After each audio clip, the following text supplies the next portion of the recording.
ক্লাসের বারান্দায় দাঁড়িয়ে আছি। হঠাৎ পিছন থেকে বলে উঠল, ভাইয়া 4 ক্লাসটা কোনটা? পিছনে তাকিয়ে দেখি একটা মেয়ে।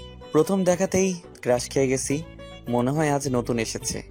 এক ধ্যানে তাকিয়ে আছি মেয়েটির দিকে। হঠাৎ মেয়েটির ডাকে হুঁশ ফিরল। হ্যালো, এভাবে তাকিয়ে আছো কেন? কিছু না। বললেন না 4 ক্লাস কোনটা? এইটাই, আমি যে ক্লাসের সামনে দাঁড়িয়ে আছি সেই ক্লাস দেখালাম। তার মানে মেয়েটি আমাদের সাথেই পড়ে। থ্যাঙ্কস। মেয়েটি চলে যাওয়ার পর এক ধ্যানে মেয়েটির চলে যাওয়ার দিকে তাকিয়ে থাকলাম। কিছুক্ষণ বারান্দায় থেকে ক্লাসে চলে আসলাম। দেখলাম মেয়েটি আমার পাশের সিটে বসেছে। মনে মনে খুশি হলাম।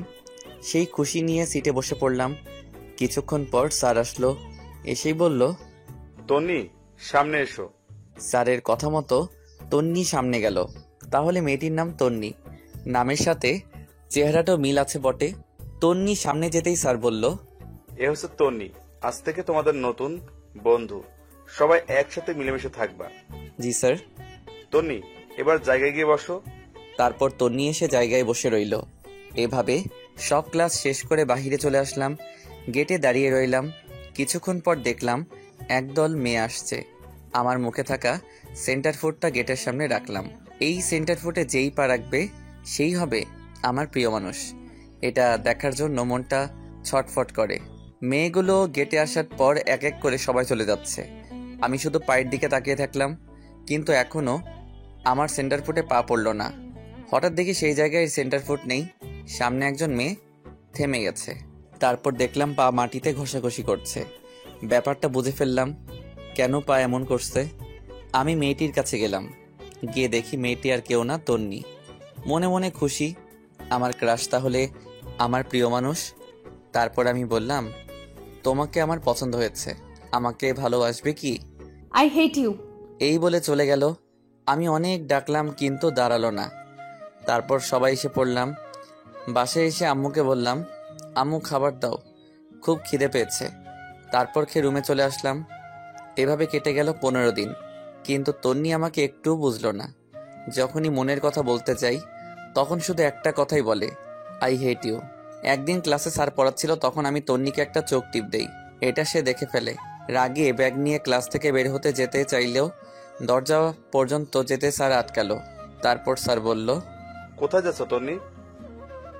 হাত পাতো।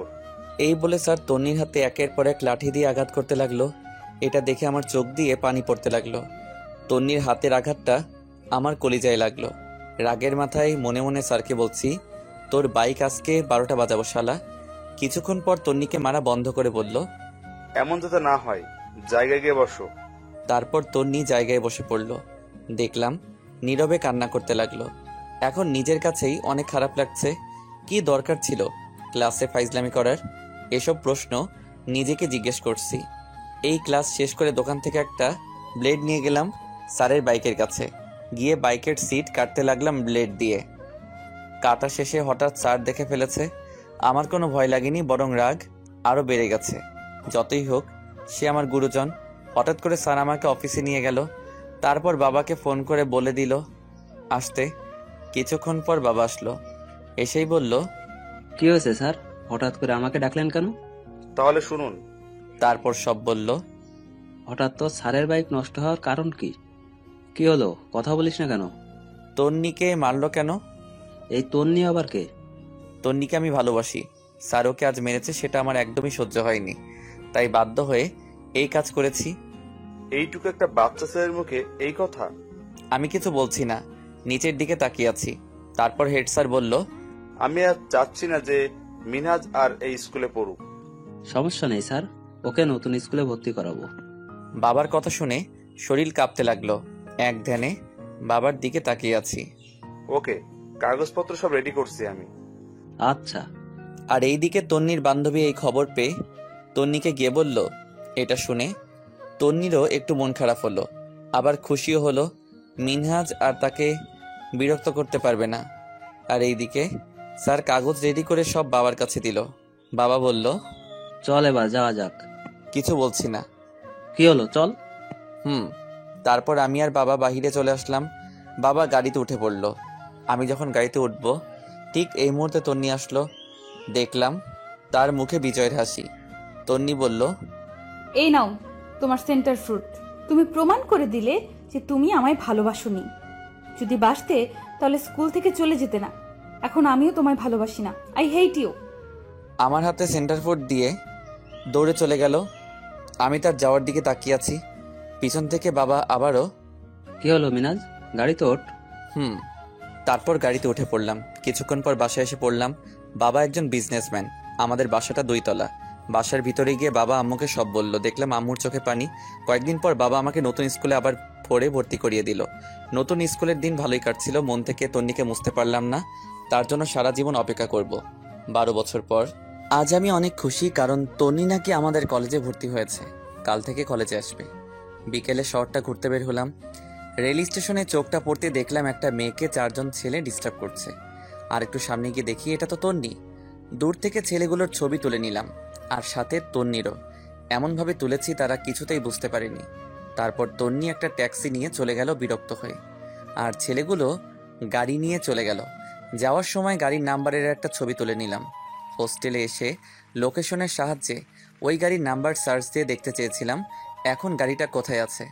অবশেষে পেয়ে গেলাম, সাথে তাদের বাসাও। আর আপনারা ভাবছেন যে তন্নিকে কি করে চিনলাম, তাহলে শুনুন। একদিন ফেসবুকে এক মেয়ের পিক দেখলাম। মেয়েটা অনেক সুন্দর, এক কথায় ছেলেদের ক্রাশ। তারপর প্রোফাইলের ভিতরে ঢুকলাম। এক এক করে ওই মেয়েটির সব পোস্টের পিক দেখলাম। শেষে 2টি পোস্ট দেখে আমার চোখ কপালে উঠল। এ আমি কাকে দেখছি? এটা তো তন্নির ছোটবেলার ছবি। তারপর বুঝলাম এই আইডিটা আর কারো না, তন্নির। কালকে প্রিন্সিপালের কাছে শুনলাম তন্নি নামের এক মেয়ে নাকি এই কলেজে ভর্তি হয়েছে 2-3 দিন আগে। তারপর স্যারের থেকে তন্নির সার্টিফিকেট নিয়ে দেখলাম এটাই সেই তন্নি যাকে ছোটবেলায় হারিয়েছি। রাত 8টার দিকে বের হলাম বাইক নিয়ে। 30 মিনিট পর পৌঁছে গেলাম। তারপর বাসার দরজার সামনে গিয়ে কলিং বেল বাজালাম। কিছুক্ষণ পর একটা ছেলে দরজা খুলল আর বলল, কে তুই? এখানে কি চাস? বিকালে রেল স্টেশনে একটা মেয়েকে ডিস্টার্ব করছিলি কেন? করেছি, বেশ করেছি, তাতে তোর কি? এই বলে নাক বরাবর দিলাম এক ঘুষি। দেখলাম নাক দিয়ে রক্ত পড়তে লাগলো। ভিতরে থাকা 3 জন এসে ফাইট শুরু করে দিল। কিছুক্ষণ পর 4 জন ফ্লোরে পড়ে আছে। ওদের একজন বলল, ভাই, আমাদের মারছেন কেন? শালা, মেয়ে দেখলেই মাথা ঠিক থাকে না তোদের। আর কোনোদিন যদি মেয়েদের ডিস্টার্ব করিস তাহলে সেদিনই হবে তোদের শেষ দিন। ভাই, মাফ করে দিন, আর কোনোদিন কোনো মেয়ের দিকে তাকাবো না। মনে থাকে যেন। দরজা খুলে বাহিরে বের হলাম। দেখলাম পুলিশ আমাকে কোনো কথা না বলতে দিয়ে গাড়িতে তুলল। অবশেষে থানায় নিয়ে গেল। এখন রাত 12টা। থানায় লকারের ভিতরে বসে আছি। হঠাৎ হাবিলদার এসে বলল, আপনার জামিন হয়ে গেছে, এবার বাইরে আসেন। তারপর দেখলাম বাবার অফিসের ম্যানেজার ওসি স্যারের রুম থেকে বের হচ্ছে। ম্যানেজারকে দেখে বললাম, চাচা কেমন আছেন? ভালো, তুমি কেমন আছো? আলহামদুলিল্লাহ ভালো। আমি থানায় আছি। আপনি কি করে জানলেন?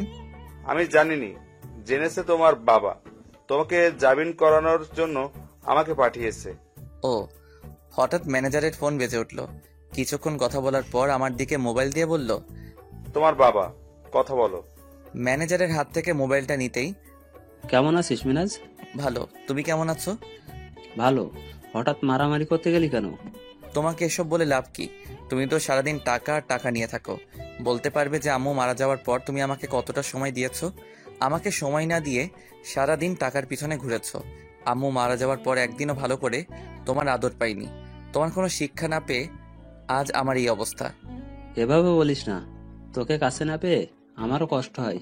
বিজনেসে কেমন ঝামেলা তুই তো জানিস। থাকো তোমার বিজনেস নিয়ে। এই বলে ফোন কেটে দিলাম। মোবাইল ম্যানেজারকে দিয়ে বললাম, চাচা এবার আপনি চলে যান। তুমি কোথায় যাবে? হোস্টেলে চলে যাব। ভালো করে যেও। তোমার কোনো সমস্যা হলে তোমার বাবা তো আছেই। আমি জানি তুমি তোমার বাবার সাথে যতই রাগ করো না কেন, ভেতরে ভেতরে অনেক ভালোবাসো। চাচা। তারপর হোস্টেলে চলে আসলাম। ও আপনাদের তো বলাই হয়নি, আম্মু মারা যায় 4 বছর আগে। প্রথমে ভেঙে পড়লে তারপর আস্তে আস্তে স্বাভাবিক হয়ে উঠি। আম্মুকে এখনো ভুলিনি, আর ভবিষ্যতে ভুলতেও পারবো না। আর আরেকটা কথা, আমি হোস্টেল থেকে পড়াশোনা করি। আমার জন্য আলাদা একটা রুম বুক করে দিয়েছিল বাবা। হোস্টেলে এসে ডিনার করে ঘুমিয়ে গেলাম। সকালে উঠে ফ্রেশ হয়ে ব্রেকফাস্ট করে কলেজে চলে গেলাম। ক্যাম্পাসে বসে বসে ছোটবেলার আমার আর তন্নির কথা ভাবতে লাগলাম। কিছুক্ষণ পর বেল বেজে উঠল। তারপর সেখান থেকে চলে আসলাম। যখনই ক্লাসে ঢুকবো তখন এক মেয়ের সাথে ধাক্কা লাগে। দেখলাম মেয়েটি ফ্লোরে পড়ে গেছে। মেয়েটিকে আমার হাত বাড়িয়ে বললাম, সরি, আসলে দেখতে পাইনি, ওঠেন। মেয়েটির মুখ উপরে তুলল, আর এটা তো তন্নি। এত বছর পর তন্নিকে দেখে অনেক খুশি খুশি লাগছে। সেই ছোট তন্নি আজ অনেক বড় হয়ে গেছে। ছোটবেলার চেহারার সাথে এখন কোনো মিল নেই। হ্যালো, উঠবেন নাকি? তারপর তন্নির হাত ধরে তাকে উঠালাম। আপনি কি কানা নাকি? দেখে চলতে পারেন না? আসলে দেখতে পাইনি, সরি। এবারের মতো মাফ করে দিলাম। তারপর তন্নি বেঞ্চে বসে পড়ল, আমিও বেঞ্চে বসে পড়লাম। তারপর স্যার আসলো। সব ক্লাস শেষ করে হোস্টেলে চলে আসলাম। পরের দিন ব্রেকফাস্ট করে কলেজে চলে গেলাম। একদম ভদ্র ছেলের মতো কলেজে গিয়ে ক্যাম্পাসে বসে বসে বই পড়তে লাগলাম। কিছুক্ষণ পর দেখলাম তন্নি আমার দিকে আসছে। এসেই বলল, আমি তার কথায় কোনো উত্তর না দিয়ে বই পড়তে লাগলাম। তন্নি আবারও বলল, কলেজের সবার কাছ থেকে শুনলাম তুমি নাকি ভালো স্টুডেন্ট, কোনো মেয়ের দিকে তাকাও না, তোমার নামে অনেক প্রশংসা শুনেছি। এসব কথা যাক, কালকে রাগ দেখানোর জন্য সরি। এখন আসল কথায় আসি। কলেজের সবার ছবি তুলেছি তুমি বাদে, এবার তোমারটা তুলি। আমি এইবারে উত্তর দিলাম না, শুধু বইয়ের দিকে তাকিয়ে আছি। হ্যালো, তোমার সাথে এতক্ষণ ধরে কথা বলছি, তোমার কোনো রিয়েকশনই নেই। আমি এইবারে উত্তর দিলাম না, শুধু বইয়ের দিকে তাকিয়ে আছি। হ্যালো, এদিকে তাকাও প্লিজ, একটা ছবি তুলি।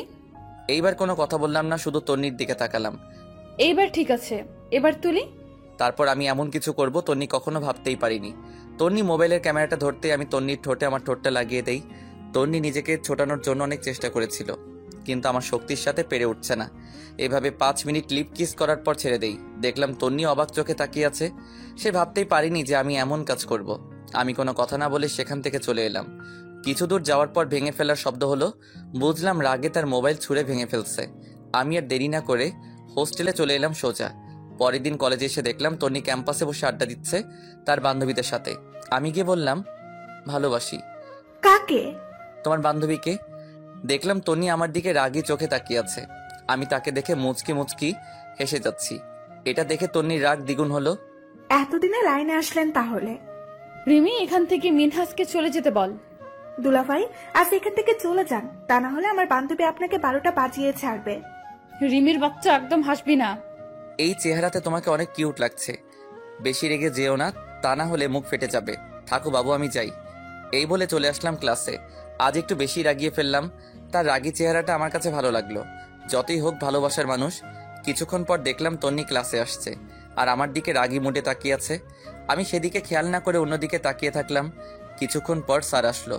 সব ক্লাস শেষ করে হোস্টেলে চলে গেলাম। পরের দিন কলেজে এসে গেটের সামনে বসে বসে বই পড়তে লাগলাম। হঠাৎ পিছনে তাকিয়ে দেখি কিছু মেয়ে আসছে, তাই মুখে থাকা সেন্টার ফুট মাটিতে রাখলাম। মেয়েগুলো চলে যাওয়ার পর দেখলাম সেন্টার ফুট নেই। সামনে তাকিয়ে দেখি তন্নি পায়ের জুতো থেকে কিছু একটা ছোটানোর চেষ্টা করছে। বুঝে গেলাম তন্নি আবারও আমার সেন্টার ফুটে পা দিয়েছে। তারপর আমি গিয়ে বললাম, তোমাকে আমার পছন্দ হয়েছে, আমাকে ভালোবাসবে কি? তন্নি তাকিয়ে দেখে আমি এই কথাটা বললাম। এটা শোনার পর চিন্তা করতে লাগলো, এই কথাটা আগে যেন কোথাও শুনেছি। কিছুক্ষণ পর বুঝতে পারলো তন্নি এই ছেলেটা আসলে কে। তারপর বলল, তুমি তাহলে সেই পাগল যে ছোটবেলায় আমার পেছনে ঘুরঘুর করতে, আমার সব সময় বিরক্ত করতে। এত সহজে মনে পড়ে গেল তাহলে? এসব কথা যাক, একটা কথা বুঝতে পারলাম না। কি কথা? ছোটবেলায় স্যার আমাকে মারার পর স্যারের বাইক নষ্ট করলে কেন? কারণ তোমাকে আমি সেই ছোটবেলায় প্রথম দেখায় ভালোবেসে ফেলেছিলাম, তাই তোমার হাতের আঘাতটা আমার বুকে এসে লেগেছিল। সেটা সহ্য করতে না পেরে এমনটা করেছি। আর একবার যদি ভালোবাসার কথা মুখে আনো তাহলে কিন্তু খুব খারাপ হয়ে যাবে। কি খারাপ হবে? হ্যাঁ, তোমাকে ভালোবাসতে পারবো না। বেশ, আমি গেলাম, থাকো তোমার ভালোবাসা নিয়ে। এই বলে চলে গেল তন্নি। আমার একটু কষ্ট লেগেছে তন্নির কথাগুলো শুনে, তবু হাল ছাড়বো না। তারপরে হোস্টেলে চলে এলাম। আজ ক্লাস করতে মন চাইছে না, তাই চলে এলাম। আর এদিকে তন্নি রাগ নিয়ে গেল সাজিদের কাছে। এটা দেখে সাজিদ বলল, কি হয়েছে তোমার? এত রেগে আছো কেন? মিনহাজের জন্য। সে কি করেছে তোমাকে? সবসময় আমাকে বিরক্ত করে। এভাবে বিরক্ত করলে একসময় আমি পাগল হয়ে যাব। চিন্তা করো না, আমি দেখছি কি করা যায়। চল, ক্লাস শুরু হয়ে যাবে। আজ ক্লাস করতে ভালো লাগছে না, বাসায় যাই আজ। আচ্ছা, ভালো করে যেও, সমস্যা হলে ফোন দিও। ওকে। তারপর তন্নি চলে গেল বাসায়। এদিকে আমি হোস্টেলে এসে ঘুমিয়ে পড়লাম। বিকেলে ঘুম ভাঙলো। খাবার খেয়ে বাইরে বের হলাম ঘুরতে। কিছুক্ষণ ঘোরার পর একটা পার্কে এসে বসলাম। পার্কে এসে কফি অর্ডার করে কফি খাচ্ছি, হঠাৎ সাজিদ আসলো। এসেই, এখানে কি করিস? দেখছিস তো কফি খাচ্ছি। আমার জন্য অর্ডার করবি না নাকি? ওয়েট, সাজিদের জন্য একটা কফি অর্ডার করলাম। দুইজনে বসে বসে কফি খাচ্ছি। একসময় আমি বললাম, হঠাৎ আমার কাছে কি মনে করে? এসেছি কোনো এক কারণে। বল, কারণটা কি? তন্নিকে বিরক্ত করার কারণ কি? তন্নিকে তুই চিনিস কিভাবে? এক বৃষ্টির দিনে সে গাড়ি পাচ্ছিল না, তাই আমি ওকে লিফট দিয়েছিলাম। সেই সময় থেকে পরিচয় তার সাথে। ও, তোর কি সম্পর্ক তন্নির সাথে? এখন কোনো সম্পর্ক নেই, তবে শীঘ্রই হয়ে যাবে, কারণ আমি তন্নিকে ভালোবাসি আর তন্নিও আমাকে ভালোবাসে। এটা তুই ভুল বললি। তন্নি তোকে নয়, আমাকে ভালোবাসে। হাসালি, তন্নি তো তোকেই দেখতেই পারে না, আর এখানে ভালোবাসার তো দূরের কথা। সময় বলে দিবে তন্নি কার। যতই চেষ্টা করিস না কেন, আমার কাছ থেকে তন্নিকে আলাদা করতে পারবি না। তন্নি যদি তোকে সত্যি ভালোবাসে, তাহলে হাসি মুখে তন্নিকে তোর হাতে তুলে দিব আমি, কারণ তন্নির ভালোর জন্য সবকিছুই করতে পারি। তোর প্রেম কাহিনী শুনতে এখানে আসিনি। যাওয়ার আগে একটা কথা বলে যাই, তন্নিকে আর বিরক্ত করবি না। ভালো থাকিস। এই বলে সাজিদ চলে গেল। আর আমি ভাবছি, তন্নি যদি অন্য কারো হয়ে যায়, সেটা আমি সহ্য করতে পারবো নাকি? যে করি হোক, তন্নিকে আমার করে নিতে হবে। কিছুক্ষণ পার্কে থেকে হোস্টেলে চলে আসলাম। পরের দিন কলেজে এসে দেখলাম আজকেও তন্নি তার বান্ধবীদের সাথে আড্ডা দিচ্ছে। আমিও গেলাম ওদের সাথে আড্ডা দিতে। গিয়ে তন্নির পাশে বসে পড়লাম। তারপর বললাম, হাই বাবু, কেমন আছো? আজকেও আবার এসেছো? এখানে রাগ করার কি আছে? জাস্ট আড্ডা দিতে আসলাম। এখানে আড্ডা দিতে হবে না, যাও এখান থেকে। মিনাজ, আমাদের সাথে আড্ডা দিলে সমস্যা কোথায়? তুই কেন বুঝতে পারছিস না? আমি কিছুই বুঝতে চাই না। মিনাজ আমাদের সাথে আড্ডা দিবে। মনে হয় তোমাদের বিরক্ত করে ফেললাম। আজ যাই তাহলে। তুমি কোথাও যাবে না, এখানেই আড্ডা দিবে। অন্যদিন আড্ডা দিব, ওকে? তোর কোথাও যাওয়ার দরকার নেই, আজ আমাদের সাথে আড্ডা দাও। আমি তো তন্নির কথা শুনে অবাক। তন্নি এমন কথা বলবে ভাবতেই পারিনি। অবাক হওয়ার কিছু নেই, তোমার সাথে কিছু কথা আছে। কি কথা? রিমি, তোরা এখান থেকে যা। এখন তো নতুন একজনকে পেয়ে গেছিস, আমাদের আর মনে পড়বে না। দেখ, উল্টাপাল্টা কথা বলবি না, যা এখান থেকে। তারপর রিমি আর তার বান্ধবীরা চলে গেল। এতক্ষণ তাদের কাহিনী দেখছিলাম আর হাসছিলাম। তারপর আমি বললাম, কি বলবে বলো? তুমি কি আমাকে ভালোবাসো? ছোটবেলা থেকে ভালোবাসি। তা আমাকে সবার সামনে প্রপোজ করতে পারবে? অবশ্যই। তাহলে কালকে বাগান থেকে একটা গোলাপ ফুল নিয়ে আসো, কেননা গোলাপ আমার প্রিয় ফুল। এখনই প্রপোজ করব, তুমি ওয়েট করো। এই বলে দৌড়ে গেলাম কলেজের বাগানে। সেখান থেকে একটা গোলাপ ফুল নিয়ে এসে দেখলাম তন্নি আগের জায়গায় দাঁড়িয়ে আছে। আমি গিয়ে সোজা তন্নির সামনে মাটিতে হাঁটু কেড়ে বসলাম। আশেপাশে তাকিয়ে দেখলাম কলেজের সবাই আমাদের দিকে তাকিয়ে আছে। সেদিকে আর খেয়াল না করে তন্নিকে বলতে লাগলাম, জীবনে প্রথম কাউকে প্রপোজ করলাম। ভালো করে গুছিয়ে বলতে পারবো না, শুধু টুকুই বলি। তোমাকে সেই ছোটবেলায় যেদিন প্রথম দেখেছিলাম সেদিন থেকে তোমাকে ভালোবাসি। তোমাকে আমার স্বপ্নের রানী করে রাখবো। কথা দিচ্ছি, কখনোই কষ্ট পেতে দিব না। I love you. এক নিঃশ্বাসে কথাগুলো বলে ফেললাম। একসময় তন্নি আমার হাত থেকে গোলাপটা নিয়ে বলল, আই লাভ ইউ। মাথাটা উঁচু করে দেখলাম তন্নি সাজিদকে প্রপোজ করছে। সাজিদও অ্যাকসেপ্ট করছে তন্নির প্রপোজ। মুহূর্তে যেন পৃথিবী উল্টে গেল আর চোখ দিয়ে পানি পড়তে লাগলো। কেন করলো তন্নি আমার সাথে এমন? বুক ভরা কষ্ট নিয়ে সেখান থেকে চলে আসলাম হোস্টেলে। আজ অনেক কষ্ট হচ্ছে আমার। যাকে এত বছর কাছে পেয়েও হারাতে হবে ভাবতেই পারিনি। 2 দিন পর রুম থেকে বের হইনি। এই 2 দিনে সারাদিন রুমে বসেই কাটিয়েছি। হঠাৎ ফোনটা বেজে উঠলো। দেখলাম রিমি ফোন করেছে। তারপর রিসিভ করে বললাম, হ্যাঁ বলো। একটু হাসপাতালে 12 নম্বর কেবিনে এসো তাড়াতাড়ি। কেন? এখন প্রশ্ন করো না, তাড়াতাড়ি এসো। এই বলে ফোন কেটে দিল। আমি তো চিন্তায় পড়ে গেলাম। হঠাৎ কি জন্য ডেকেছে, নাকি সাজিদকে গাড়ি ধাক্কা দিয়েছিলাম এটা জেনে ফেললো নাকি?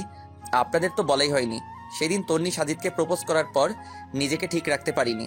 রাতে যখন সাজিদ তার বাসার সামনে গাড়ি পার্কিং করবে, তখন আমি গাড়ি নিয়ে পিছন থেকে ধাক্কা মেরে দিলাম। এতে সাজিদের গাড়ি পাশে থাকা গাছের সাথে জোরে ধাক্কা খায়। সাজিদ কিছু বুঝে ওঠার আগে গ্লাসে তার মাথাটা আঘাত লাগে। সাথে সাথে জ্ঞান হারিয়ে ফেলেছিল। এই ছিল সেদিনের কাহিনী। এসব কথা বাদ দিয়ে রেডি হয়ে চলে গেলাম রিমির দেওয়া হাসপাতালে। হাসপাতালে এসে 12 নম্বর কেবিনে চলে গেলাম।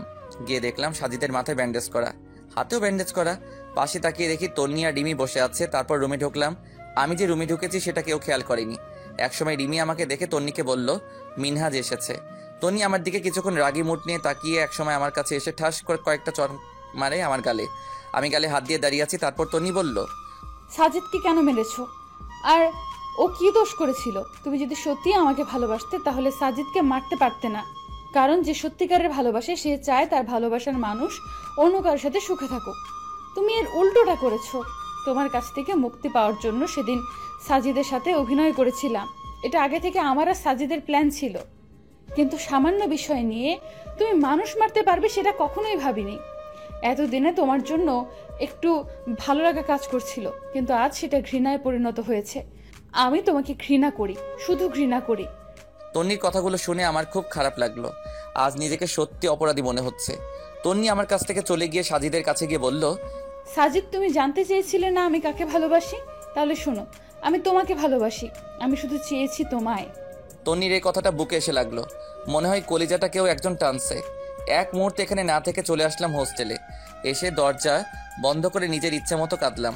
নিজেকে শেষ করে দিতে ইচ্ছে করছে, কিন্তু না, আত্মহত্যা মহাপাপ। অল্প দিনের ভালোবাসার জন্য দুনিয়ার পরকাল হারাতে চাই না।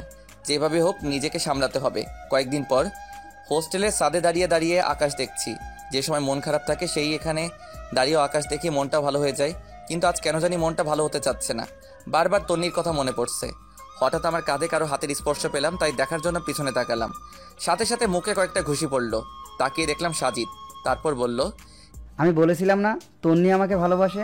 আজ দেখ, তন্নি শুধু আমার, আর আমাকে সেদিন মারতে চেয়েছিলি না? আজ দেখ তোর অবস্থা। এই বলে মারতে শুরু করলো। হঠাৎ আমার বুকে সাজিদের একটা লাথি দিল। নিচে থাকা আরেকটা বিল্ডিংয়ের ছাদে পড়লাম। নাক দিয়ে হালকা রক্ত পড়তে লাগলো। সেদিকে সাজিদের কোনো খেয়াল নেই। তারপর সাজিদের সেই উপরের ছাদ থেকে নিচের ছাদে লাফ দিতে যাবে, অমনি পা ফসকে গিয়ে নিচে পড়ে যায়। পড়ে যাওয়ার আগে সাথে সাথে ওর হাতটা ধরে ফেললাম। তারপর বললাম, তোকে বলেছিলাম না তন্নি যদি সত্যিই তোকে ভালোবাসে তাহলে তন্নিকে তোর হাতে তুলে দিব। এখান থেকে বাঁচা ভাই। তোকে বাঁচতেই হবে, কেননা তুই যদি এখন মারা যাস তাহলে তন্নি কষ্ট পাবে। এই বলে সাজিদের হাতে টান দিয়ে তুললাম। তারপর বললাম, আজ থেকে তুই আমার বন্ধু। ওকে। তন্নিকে কষ্ট দিস না। হুম। কিছুক্ষণ কথা বললাম সাজিদের সাথে। একসময় সাজিদের ফোনটা বেজে উঠলো। সাজিদ ফোন রিসিভ করে কথা বলার পর মুখটা কালো হয়ে গেছে। এটা দেখে আমি বললাম, কি হয়েছে, মুখ কালো হয়ে গেল কেন? তন্নির বাবার লোকেরা আজ তন্নিকে নিয়ে গেছে তাদের বাড়ি চট্টগ্রামে। তন্নির ইচ্ছার বিরুদ্ধে বিয়ে ঠিক করেছে তার বাবা। কি করব কিছুই বুঝতে পারছি না। তোর কিছুই করতে হবে না, আমি তন্নিদের বাড়িতে যাব। তোকে কথা দিচ্ছি তন্নিকে তোর হাতে তুলে দিব। ওকে দোস্ত, কবে যাচ্ছিস? আজ যাব। ওকে। যেখান থেকে চলে আসলাম হোস্টেলে, তারপর ব্যাগ গুছিয়ে রেডি হয়ে বেরিয়ে পড়লাম তন্নিদের বাসার উদ্দেশ্যে। ট্রেন থেকে নেমে রিক্সা নিলাম। কিছুক্ষণ পর তন্নিদের বাড়িতে আসলাম। দেখলাম বিশাল বড় বাড়ি। তন্নিদের বাবা এই এলাকার চেয়ারম্যান। বাড়িটা 3 তলা। তারপর ভিতরে ঢুকলাম, দেখলাম চেয়ারে একজন বয়স্ক লোক বসে আছে। মনে হয় এটাই তন্নির বাবা। তন্নির বাবা আমাকে দেখে বলল, কে তুমি? আমি মিনহাজ, আমি তন্নিকে ভালোবাসি। এটা শোনার পর তন্নির বাবার লোকেরা ছুরি নিয়ে আসলো। এসেই সবাই আমার গলায় ছুরি ধরেছে। তারপর তন্নির বাবা বলল, কি বললে তুমি? আরে কথাটা তো শুনেন। আমি তন্নিকে ভালোবাসি, কিন্তু তন্নি আমাকে ভালোবাসে না আঙ্কেল। সবাই স্যার ওকে। তারপর সবাই ছেড়ে দিল। আঙ্কেল মানে তন্নির বাবা আবারও বলল, কোথায় থেকে এসেছো? ময়মনসিংহ থেকে এসেছি। তন্নির সাথে কিভাবে পরিচয় তোমার? ও আমার ক্লাসমেট, আমরা এক কলেজে পড়ি। এসেছো যখন তখন বিয়ে খেয়ে যেও। Okay uncle. একটা কথা শুনেছিলাম, তন্নিকে আপনার সূত্রের ছেলের সাথে বিয়ে দিচ্ছেন। একসময় শত্রু ছিলাম, এখন আর নেই। আমরা বন্ধু হয়ে গেছি আরমান শিকদারের সাথে। ও বুঝে শুনে তন্নিকে বিয়ে দিয়েন।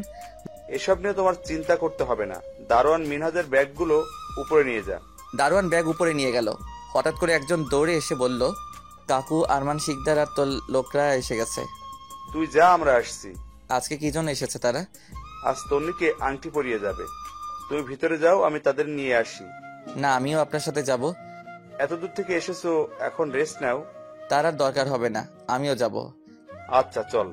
তারপর সবাই চললাম আরমান শিকদারকে এগিয়ে আনতে। একসময় আমি বললাম, আঙ্কেল, আরমান শিকদার যদি আজ অস্ত্র নিয়ে আসে তখন কি করবেন? আমার বিশ্বাস আজ তারা কোনো অস্ত্র নিয়ে আসবে না। আমিও চুপ হয়ে গেলাম। তারপর তাদেরকে দেখলাম গাড়ি নিয়ে দাঁড়িয়ে আছে। একসময় আমি হাতটা এমনভাবে পিছনে নিলাম যে কেউ দেখে ভাববে ছুরি বা অস্ত্র বের করছি পিছন থেকে। আর আরমান শিকদারের লোক আমার দিকে তাকিয়ে আছে। তারপর আমি পিছনের পকেটে হাত ঢুকিয়ে হাতটা আস্তে আস্তে বের করলাম। আর আরমান শিকদারের লোক অবাক চোখে তাকিয়ে আছে। এটা দেখে সবাই ছুরি বের করে ফেললো। আমিও সাথে সাথে পিছন থেকে হাত বের করে বললাম, আপনারা থামেন, এটা চিরুনি। চিরুনি? দেখলেন তো এখন? এসব কি? এসব কিছু না, তোমার পায়ে ফেলার জন্য এসেছি। এবার চল বাড়িতে। আরমান শিকদারের একজন লোকের কাছে দেখলাম পোষা কুকুর কোলে নিয়ে দাঁড়িয়ে আছে। আমি গিয়ে বললাম, চিরুনি লাগবে নাকি? তাহলে কুকুরটা আমার কাছে দেন, এই নেন চিরুনি। তারপর কুকুর নিয়ে চলে আসলাম তন্নিদের বাড়ির পাশে পুকুরে। পুকুরটা বেশ বড়, আবার জায়গাটাও সুন্দর। ওর সাথে খেলা করতে লাগলাম। একসময় মুখ দিয়ে শীষ বাজাতে শুরু করলাম। দেখলাম কুকুর শুয়ে পড়েছে, এমনভাবে শুয়েছে যে সে আর রাত বেঁচে নেই। আবার শীষ বাজালাম, তখন শোয়া থেকে উঠে পড়লো। এবার কাজ হয়েছে, এটা দিয়ে তন্নির বিয়ে ভাঙতে হবে। পুকুর পাড় থেকে চলে আসলাম। কুকুরটা ওই লোকের কাছে দিয়ে বাড়ির সবার সাথে পরিচয় হলাম। তন্নির দাদির কাছে জানতে পারলাম তন্নির ছাদে আছে, তাই আমিও ছাদে চলে গেলাম। দেখলাম তন্নি দোলনায় বসে আছে। আমাকে দেখে বলল, কেন এসেছো এখানে? ছোটবেলায় একবার তোমার সেন্টার ফ্রুটে পা দিয়েছিলাম, তাই সারা জীবন তোমার কাছে থাকতে হবে? কখনোই না। ছোটবেলায় আমাকে শান্তিতে থাকতে দিলে না, আর এখন কলেজেও সবসময় বিরক্ত করে গেছো। আমি কতবার বলবো যে আমি তোমাকে ভালোবাসি না, আমি সাজিদকে ভালোবাসি, আর এখন আমার বাড়ি পর্যন্ত এসে গেছো আমাকে বিরক্ত করার জন্য। হ্যাঁ, তোমার বাড়ি পর্যন্ত এসে গেছি, কিন্তু বিরক্ত করার জন্য না। এসেছি তোমার বিয়ে ভাঙতে, তোমার আর সাজিদকে মিলিয়ে দেওয়ার জন্য। তুমি আসলে কেন সাজিদকে পাঠাতে? ও যদি আসতো তাহলে তোমার বাবা তাকে মেরে ফেলতো, তাই আমি আসতে দেইনি। এসেছো ভালো কথা, বিয়েটা যেভাবেই হোক ভাঙতে হবে। এসব নিয়ে তোমার চিন্তা করা লাগবে না, আমি সব সামলে নিব। চলো নিচে। তারপর আমি আর তন্নি নিচে চলে আসলাম। এইভাবে কয়েকদিন কেটে গেল। আজ তন্নির বিয়ে। আমি এখনো কুকুর নিয়ে খেলছি ছাদে বসে। হঠাৎ করে তন্নি এসে বলল, একটু পর আমার বিয়ে, আর তুমি এখানে কুকুর নিয়ে খেলছো? আমি কোনো কথা বলছি না, শুধু কুকুরের সাথে খেলা করছি। তন্নি আবারও বলল, কি হলো, কথা বলছো না কেন?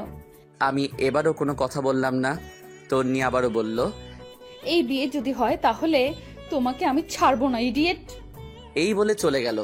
আমি হাসছি আর কুকুরের সাথে খেলা করছি। কিছুক্ষণ পর কুকুরটা দিয়ে দিলাম ওই লোককে। এবার খাওয়ার পালা। সব আয়োজন করা শেষ, এবার খাওয়া আর বিয়ে পড়ানো বাকি। মেহমানরা সবাই খাচ্ছে। আমার হাতে একটা ভিডিও ক্যামেরা, কি হচ্ছে না হচ্ছে সব ভিডিও করে রাখছি। ওই লোকটার দিকে তাকালাম, দেখলাম কুকুরকেও পোলাও খাওয়াচ্ছে। হঠাৎ করে কুকুর যা করলো সবাই অবাক হয়ে গেছে। কুকুরটা পোলাও খাওয়ার পর আমি মুখ দিয়ে শীষ বাজাতে লাগলাম। কুকুর মুখে শীষ বাজানোর শব্দটা শুনে শুয়ে পড়ল মরার মতো। সবাই মনে করবে কুকুর মারা গিয়েছে। হঠাৎ ওই লোকটি বলতে লাগলো, থাম সবাই, খাবারের বিষ আছে। এই কথা শুনে সবাই খাওয়া বাদ দিল। আরমান শিকদার আসলো, এসে বলল, কি হয়েছে? খাবারের বিষ আছে, কুকুরটা পর্যন্ত মারা গেল। সবাই খাওয়া বন্ধ করে চল। সবাই চলে যেতে লাগলো।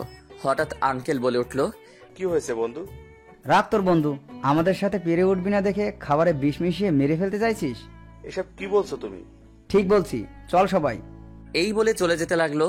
হঠাৎ ছাদের উপর থেকে আরমান শিকদারের ছেলে সাকিব তন্নির গলায় ছুরি ধরলো আর বলতে লাগলো, বাবা, আমি তন্নিকে ছাড়া আমি কাউকে বিয়ে করব না। তোকে তরুণী থেকে ভালো মেয়ে বিয়ে করাবো, তুই এখান থেকে চলে আয়। না বাবা, এখন তন্নিকে বাসায় নিয়ে যাব, তা না হলে তোমার সাথে সম্পর্ক শেষ। তাহলে কি আর করা, নিয়ে আয়। তারপর সাকিব তন্নির গলায় ছুরি ধরে তন্নিকে নিয়ে যেতে লাগলো।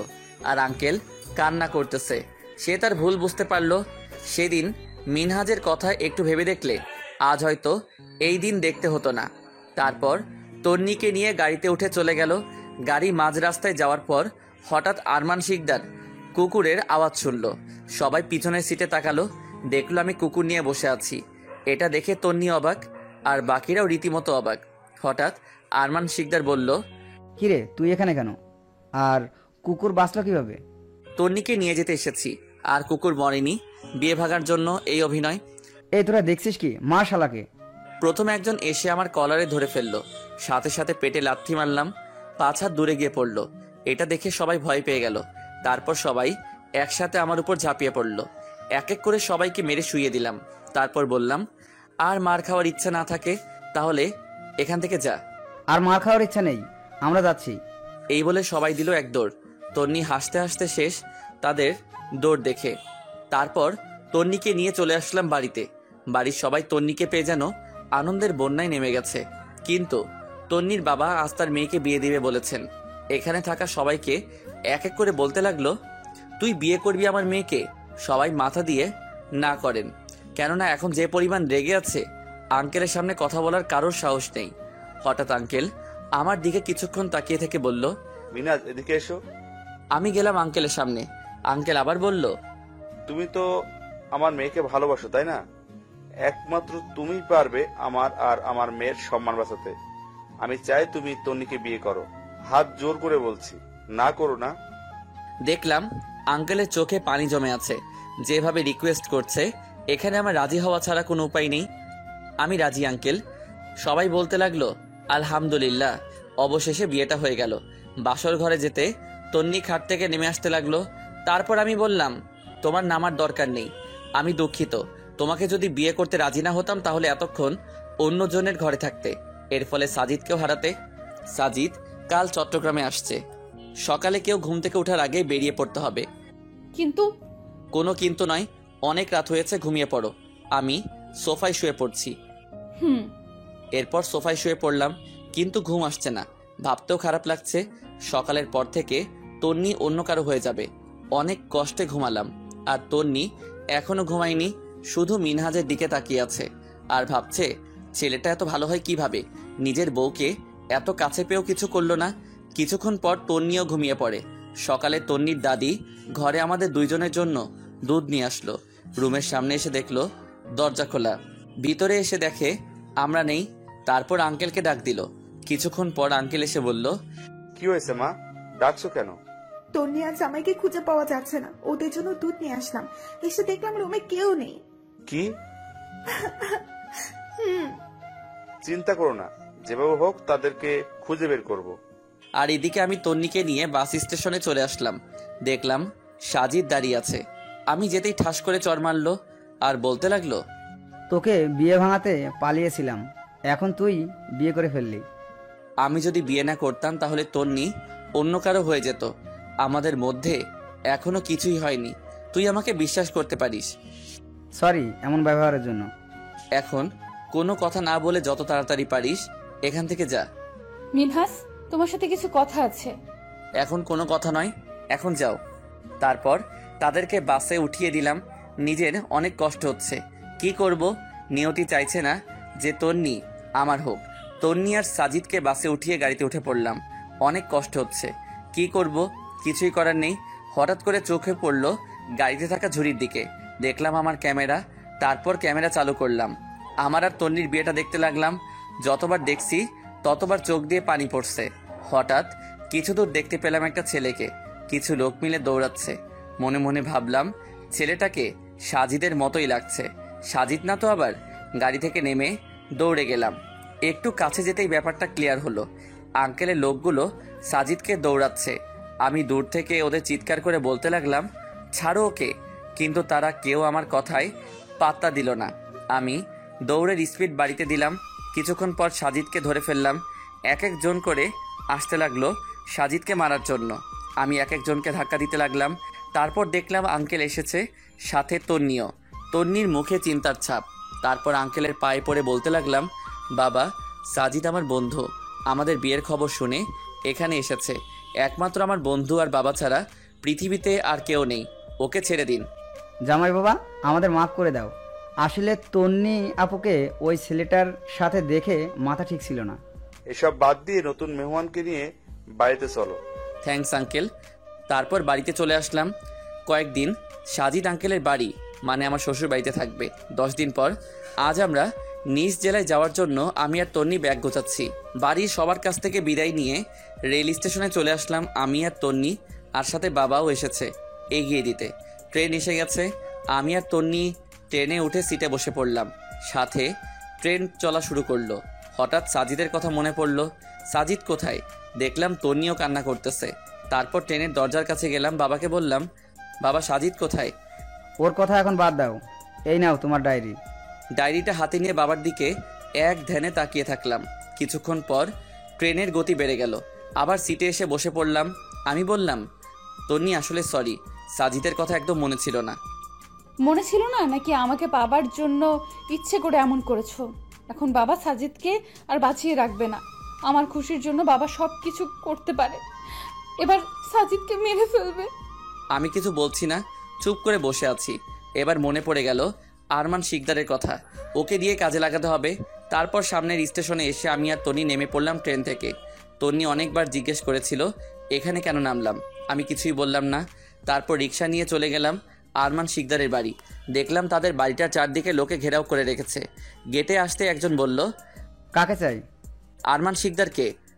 আসেন আমার সাথে। তারপর গেলাম, গিয়ে দেখে আরমান শিকদার বসে আছে। আমাকে দেখে বলল, আসেন আসেন, আমি জানতাম তন্নিকে নিয়ে আমার কাছে একদিন আসতেই হবে। এসব বাদ দে, যে কারণে আসছি সেটা ভালো করে শোন। আজ তন্নিকে এখানে রেখে যাচ্ছি, কাল বাবা সাজিদকে নিয়ে এই জায়গায় আসবে, তুই লোক নিয়ে চলে যাবি। ওরা যদি সাজিদকে ছেড়ে দেয় তাহলে তন্নিকে ওদের হাতে তুলে দিবি। আমার কথা শুনে তন্নি অবাক, সে কিছুই বলছে না, চুপ করে আছে। তা বুঝলাম, এই সাজিদটাকে? ও আমার বন্ধু। চিন্তা করিস না, কাল ঠিক মতো তোর দেওয়া ঠিকানায় চলে যাব। আর একটা কথা, তন্নিকে ভালো করে দেখে রাখবি, ওর গায়ে একটা ফুলের টোকা যেন না লাগে, তা না হলে তোদের সবাইকে উপরে পাঠিয়ে দিব, মনে থাকবে? মনে থাকবে। তারপর তন্নির কাছে গেলাম, গিয়ে বললাম, চিন্তা করো না, সাজিদের কিছুই হবে না। তাই যেন হয়। তারপর তন্নিকে রেখে সেখান থেকে চলে আসলাম। পরের দিন আরমান শিকদার তন্নিকে নিয়ে আমার দেয়া ঠিকানায় চলে গেল। আমি এক জায়গায় লুকিয়ে থাকলাম যাতে বাবার লোক আমাকে না দেখতে পায়। কিছুক্ষণ পর দেখলাম বাবার লোকরা এসে গেছে। ওরা বলছে আগে তন্নিকে ছেড়ে দিতে, আরমান শিকদার বলছে আগে সাজিদকে ছেড়ে দিতে। তারা কেউ কাউকে ছাড়লো না। অবশেষে আরমান শিকদার তন্নিকে এক জায়গায় রেখে ওদের সাথে মারামারি লাগতে গেল। বাবার লোকেরা তাই করলো। দুই দলের মারামারি লেগে গেল। এই ফাঁকে আমি সাজিদ আর তন্নিকে নিয়ে এক গাড়িতে উঠলাম। ওদেরকে ডাক দিয়ে বললাম বাই, টাটা। এই বলে গাড়ি স্টার্ট দিয়ে স্পিড বাড়িয়ে চলে আসলাম।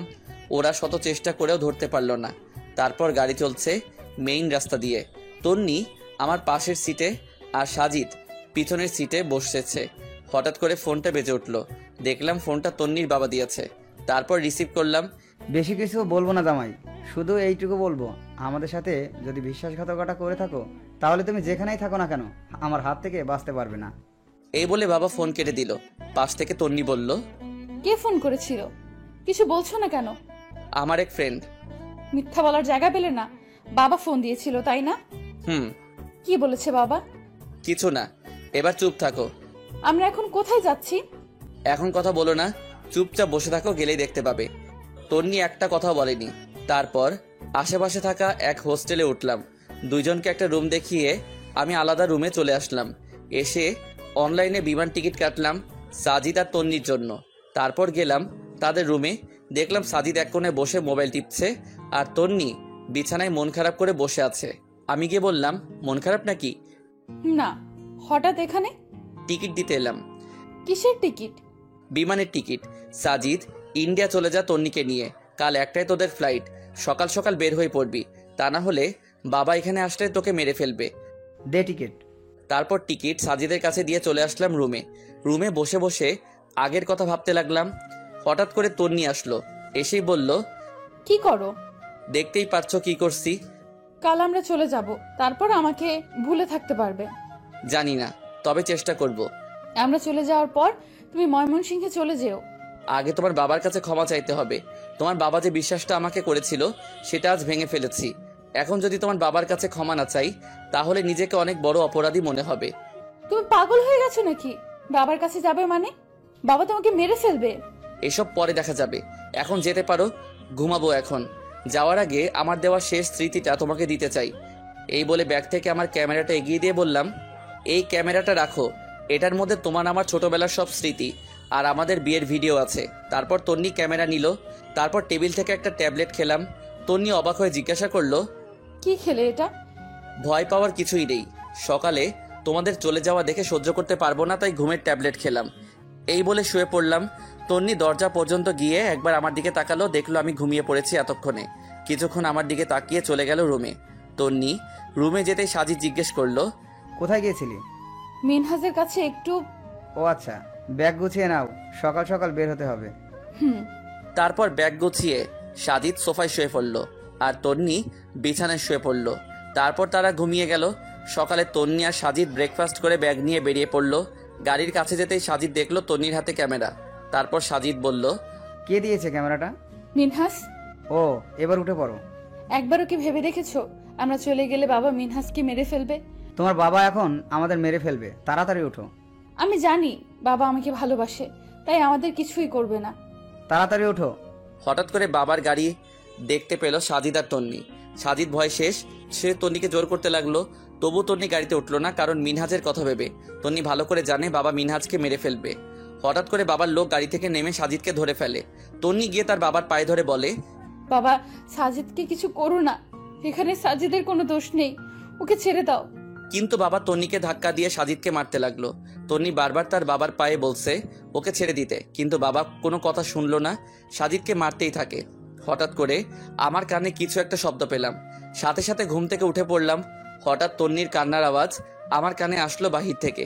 এটা শুনে দৌড়ে গেলাম বাহিরে, দেখলাম বাবার লোক সাজিদকে মারছে। তারপর আমি সাজিদের কাছে গিয়ে বাবার লোকগুলোকে ধাক্কা দিয়ে সরিয়ে ফেললাম। হঠাৎ সাজিদকে মারা বন্ধ করে দিল। তারপর বাবার কাছে গিয়ে বললাম, বাবা, এখানে সাজিদ আর তন্নির কোনো দোষ নেই, সব দোষ আমার। ঠিকই বলেছিস, সব দোষ তোর। এই বলে পা দিয়ে লাথি মেরে ফেলে দিল। তারপর আবারও বলতে লাগলো, আমি ভুল করেছিলাম তোর মতো ছেলের সাথে আমার মেয়ের বিয়ে দিয়ে। আজ দেখি কে তোকে বাঁচায়। হাতে একটা মোটা লাঠি নিয়ে আমার কাছে আসতে লাগলো মারতে। যখনই বাড়ি দিতে যাবে, পাশ থেকে তন্নি চিৎকার করে বলল, বাবা, আর কাউকে যদি মেরেছো তাহলে নিজেকে শেষ করে দেব। এই বলে তন্নির হাতে একটা চাকু নিয়ে তার হাত কাটতে লাগলো। আমি দৌড়ে গিয়ে চাকুটা ধরে ফেলে দিলাম। দেখলাম হাত থেকে রক্ত পড়ছে। পকেট থেকে রুমালটা বের করে তন্নির হাতে বেঁধে দিলাম। হঠাৎ তন্নির কাকা বলতে লাগলো, তন্নি, তুমি তোমার বাবাকে কষ্ট দিয়েছো আর জামাইকে কষ্ট দিয়েছো। এই বলে সাজিদের গলায় ছুরি ধরলো। মাটিতে থাকা ছুরিটা নিয়ে আমার গলায় ধরে বলতে লাগলাম, বাবা, সাজিদকে ছাড়তে বলেন, তা না হলে নিজেকে শেষ করে দিব। তুমি পাগল হয়ে গেলা? হ্যাঁ, পাগল হয়ে গেছি। আর বাবা তাড়াতাড়ি সাজিদকে ছেড়ে দিতে বলেন। মতিন, ছেড়ে দে সাজিদকে। তারপর মতিন সাজিদকে ছেড়ে দিল, আর আমি আমার গলায় ছুরি ধরে দাঁড়িয়ে আছি। তারপর সাজিদ বলতে লাগলো, তন্নি, চলো এখান থেকে, এর থেকে বড় সুযোগ আর পাবো না। তন্নি কোনো কথা বলছে না, শুধু আমার দিকে তাকিয়ে আছে। বাবা আবারও বলতে লাগলো, দেখ, তোর মতো এই বন্ধুত্বের এই প্রতিদান দিবেই না কেন? সে একটা খারাপ মানুষ। বাবা, সাজিদ মোটেও খারাপ নয়। তা তো দেখতেই পাচ্ছি কে খারাপ আর কে ভালো। হঠাৎ করে সাজিদ বলতে লাগলো, কাকে খারাপ বলছেন? আমি খারাপ নয়। আমাকে মারবেন নাকি? মারুন। তন্নি চাইলে মিরাজকে তালাক দিয়ে দিতে পারে। কি পারবে না? তোমার বাবার সামনে মিরাজকে তালাক দিয়ে দিতে? কি হলো, কথা বলো। এক পর্যায়ে বাবা অনেক রেগে যান সাজিদের ব্যবহার দেখে। নিজের রাগ কন্ট্রোল করতে না পেরে ছুরিটা হাতে নিয়ে সাজিদের পেটে ঢুকিয়ে দেই, আর সাজিদ ভয় চিৎকার মারে। কিছুক্ষণ পর টের পাই ছুরিটা মিনহাজের পেটে ঢুকেছে। হ্যাঁ, ঠিকই ধরেছেন আপনারা। বাবা যখন ছুরি সাজিদের পেটে মারে, তার আগেই মিনহাজ ছুরির সামনে পড়ে, যার ফলে ছুরিটা মিনহাজের পেটে ঢুকে যায়। আমি পেটে হাত দিয়ে দাঁড়িয়ে আছি, পেট দিয়ে রক্ত বের হচ্ছে। তন্নি এটা দেখে চিৎকার করে উঠল। কারো মুখে আওয়াজ নেই, যেন মুহূর্তেই বোবা হয়ে গেছে সবাই। আর এদিকে সাজিদ তন্নির হাত ধরে তন্নিকে বলতে লাগলো, তন্নি, চলো এখান থেকে, চলো। সাজি, মিনহাজ, ও মরে যাবে, মরে যাক, তাতে তোমার কি? ও আমার স্বামী। সাথে সাথে সাজিদ তন্নির হাত ছেড়ে দিল। তন্নি ছাড়া পেয়ে আমার কাছে দৌড়ে আসলো। দেখলো এতক্ষণে অজ্ঞান হয়ে গেছি। বাবা আমাকে হাসপাতালে নিয়ে গেল। 10 ঘন্টা পর তন্নি সিটে বসে বসে কাঁদতে লাগলো, আর বাবা সান্ত্বনা দিতে লাগলো। হঠাৎ ডাক্তার এসে বলল, এখানে রোগীর কাছে লোককে। তন্নি বসা থেকে দাঁড়িয়ে বলল, আমি কি হন রোগীর? স্ত্রী। এখানে একটা সাইন। তন্নি তাই করলো। থ্যাঙ্কস। আর পেটে আঘাতটা একটু বেশি লেগেছে, তাই শিওর বলতে পারছি না। আমাদের চেষ্টা করে ফেলেছি, বাকিটা আল্লাহর হাতে। এই বলে ডাক্তার চলে গেল। তন্নি বাবাকে বলতে লাগলো, মিনহাজ বাঁচবে তো? একদম চিন্তা করিস না, বাঁচবে। 24 ঘন্টা হয়ে গেল, এখনো মিনহাজের জ্ঞান ফিরল না। আর এদিকে তন্নি মিনহাজের কেবিনে গেল। আমার দিকে কিছুক্ষণ তাকিয়ে থেকে বলতে লাগলো, মিনহাজ, ওঠো, দেখো, আমি আমি তোমার কাছে ফিরে এসেছি। আমাকে মাফ করে দিও, তোমার ভালোবাসা বুঝতে পারিনি। আমি তোমাকে ভালোবাসি। হ্যালো, শুনতে পারছো? আমি তোমাকে ভালোবাসি। এই বলে তন্নি চলে যেতে লাগলো। হঠাৎ আমি তার হাত ধরে ফেললাম। তন্নি পিছনে তাকিয়ে দেখে আমি হাত ধরেছি। সাথে সাথে তন্নি আমাকে জড়িয়ে ধরে কান্না করে দিল। আমি বললাম, পাগলি, কান্না করছো কেন? আমাকে কষ্ট দিতে ভালো লাগে তোমার? কষ্ট তো এতদিন আমাকে দিয়েছিলে। তার জন্য মাফ চাচ্ছি। ওকে মাফ করে দিলাম, কিন্তু একটা শর্ত আছে। কি? তোমার বাবাকে নানা বানাতে হবে। যা দুষ্টু। তারপর তন্নি আমাকে জড়িয়ে ধরলো। অবশেষে পূর্ণতা পেল তাদের ভালোবাসা। সমাপ্ত। এতদিন পাশে থাকার জন্য সবাইকে অনেক অনেক ধন্যবাদ।